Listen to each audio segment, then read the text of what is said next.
అంగీకరించబడినటువంటి రోజు, మరి భార్యాభర్తలుగా ఉన్నటువంటి రోజు, జతపరిచినటువంటి వాళ్ళు మరి చాలా మరి పాస్టర్ అయితే కావచ్చు, అక్కడ వచ్చినటువంటి పెద్దల మధ్యలో మరి ఈరోజు సమకూర్చబడినటువంటి రోజు.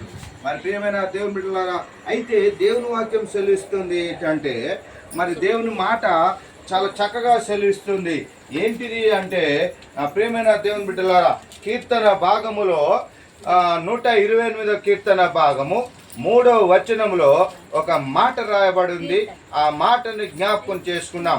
ఈరోజు భార్యాభర్తలు అంటే వారిద్దరు కలిసి మరి చేసుకున్నటువంటి ఆ మ్యారేజ్ డే. మరి ఈరోజు మనం కొన్ని మాటలు జ్ఞాపకం చేసుకున్నాం. వారు ఏ విధంగా అయితే గత పాత సంవత్సరం నుంచి అంటే ఇప్పటి వరకు కూడా వారి జీవితంలో ఏ విధంగా వారు ఉన్నారో తెలియదు. కానీ ఈ వాక్యము ద్వారా మరి ఇంకా మరి దేవునిలో ముందుకు వెళ్ళాలని నేను కోరుకుంటున్నాను, నేను ఆశపడుతున్నాను. కాబట్టి ఈ మాటలు వారు ఒక 2-3 మాటలు మాత్రం వారికి తెలియపరచాలని ఆశపడుతున్నాను. మరి 128వ కీర్తన భాగం 3వ వచనంలో ఒక వాక్యము రాయబడి ఉంది. ఆ మాటను జ్ఞాపకం చేసుకున్నాం. ఒకసారి చదవండి. నీ లోగిట నీ భార్య ఫలించు ద్రాక్షావల్లి నుండును. నీ భోజనపు బల్లపు చుట్టూ నీ పిల్లలు ఒలివ మొక్కల వలె నుందురు. దేవుని స్తోత్రం. హల్లెలూయా, హల్లెలూయా, హల్లెలూయా. నా ప్రియమైన దేవుని బిడ్డలారా, నీ కౌగిట్లో నీ భార్య ఫలించు ద్రాక్ష వలె ఉందట. దేవుని స్తోత్రం. హల్లెలూయా. మరి కుమారుని చేతిలో అంటే కుమారు అంటే పేరు, కుమారు అంటే ఇంకా ఏదో బాబు పేరు కుమార్ అని ఉత్తనే పిలుచుకున్నాం, కుమారుడు అంటాం కదా. ఆ కుమారుడు కాదు, పేరు కుమారుడు. దేవుని స్తోత్రం. హల్లెలూయా. అర్థమైందా నేను చెప్పింది? అది ఆ కుమారుడు ఇటు పోతాడు, ఆ కుమారుడు చూడు ఒకసారి అంటాం కదా పేరు తెలక. ఆ కుమారుడు కాదు, పేరు కుమారుడు. ఈరోజు మరి నిజంగా నీ యొక్క భార్య ఫలించు ద్రాక్ష వల్ల నీ యొక్క ఎట్లుందని నీ కోగిట్లో ఉందట. దేవుని స్తోత్రం. హల్లెలూయా, హల్లెలూయా. నీ కోగిట్లో ఉందండి, నీ కోగిట్లో ఉంది. ఆ కోగిట్లో ఉంది ఏందట? ఫలించు ద్రాక్ష వల్లే ఉందట.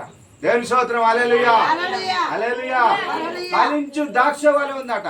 అంటే ఫలించేటువంటి రీతిగా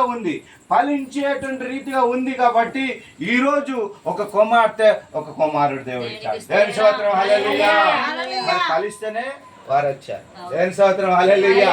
ఫలించింది దేవుడు వారికి ఒక గర్భఫలము ఇచ్చాడు. అది ఫలించే ద్రాక్షవల్లిగా ఉండి వారి యొక్క ఏమన్నట, వారి భోజనం చుట్టూ బల్ల చుట్టూ నీ పిల్లలు ఒలివ మొక్క వలనే ఉంటారట. మీ దగ్గర మీ పిల్లలు కూడా ఏ విధంగా ఉంటారట? ఒలివ మొక్కల వలె ఉంటారట. దేవుని స్తోత్రం. హల్లెలూయా. మీ దగ్గరనే వారుండి వారు కూడా ఒలివ మొక్క వలె ఫలిస్తూ, ఒలివ మొక్క అంటే చాలా విలువైనటువంటి మొక్క. దేవుని స్తోత్రం. హల్లెలూయా. అలాంటి మొక్కతో పిల్లల్ని పోల్స్తున్నారు. దేవుని స్తోత్రం. హల్లెలూయా, హల్లెలూయా. చాలా విలువైనటువంటి మొక్క ఒలివ మొక్క. చాలా చాలా బలమైనటువంటి మొక్క. అది మామూలు మొక్క కాదు. నా ప్రియమైన దేవుని బిడ్డల, చాలా వరకు మనం మొక్కలు చూసుకున్నాం. చిక్కుడు మొక్క, లేకపోతే ఏదో మొక్క, బీరకాయ మొక్క, ఏదో మనం చాలా మొక్కలు చూసుకున్నాం. అన్నిటి మొక్కల కంటే చాలా విలువైనటువంటి మొక్క. దేవుని స్తోత్రం. హల్లెలూయా. వారు కూడా నిజంగా నీ కుమారులు కూడా విలువైనటువంటి కుమార్తెలు కూడా ఆ విధంగా ఉన్నారట. మరి నా ప్రియమైన దేవుని బిడ్డలారా, ఈ విషయాన్ని జ్ఞాపకం చేసుకోవాల్సిందిగా మనం చేస్తున్నాం. ఏంటిది అంటే, కుమారుని కోగిట్లో నీ భార్య ఫలించేటువంటి ద్రాక్ష వల్లగా ఉంది. ఈరోజు ఫలించారు, కుమారుని ఇచ్చారు. ఆ కుమారులు కూడా ఒలివ చెట్టు వలె ఉంటారు. వారు ఒక మంచి వ్యక్తులుగా, ఒక బలమిచ్చేటువంటి వ్యక్తిగా, ఒలివ చెట్టు ఏ విధంగా అయితే ఒక ప్రకాంతి పేరు పొందినటువంటి వారుగా ఆ యొక్క మొక్క గురించి మనం ఒలివ మొక్క గురించి ఎంత అయితే మనం జ్ఞాపకం చేసుకుంటున్నామో, అలాగే నీ పిల్లల గురించి కూడా చాలా మంది గొప్ప చెప్పుకోవాలి. దేవుని స్తోత్రం. హల్లెలూయా, హల్లెలూయా అని దానికి అర్థం అన్నట్టు. దేవుని స్తోత్రం. హల్లెలూయా. అయితే మరి ఇంకా దాని కింద మనం ఒక మాటని జ్ఞాపకం చేసుకున్నాం. యెహోవా యందు భయభక్తులు గలవాడు ఇలాగూ ఆశీర్వదింపబడును. యెహోవా యందు భయభక్తులు కలిగినటువంటి వారు ఇలాగూ ఆశీర్వించబడును. ఎట్లాట? యెహోవాయందు భయభక్తులు కలిగినటువంటి వారు భర్త కావచ్చు, భార్య కావచ్చు, పిల్లలు కావచ్చు, ఎవరైనా కానీ యెహోవాయందు భయభక్తులు కలిగినటువంటి వారు ఇలాగూ ఆశీర్వదించబడతారట. ఆయన సన్నిధిలో ఉన్నాడు అనుకోండి, ఆయన సన్నిధిలో ఉన్నటువంటి బిడ్డలు ఎప్పుడు కూడా ఆశీర్వదించబడుతూనే ఉంటారట. దేవుని స్తోత్రం. హల్లెలూయా, హల్లెలూయా.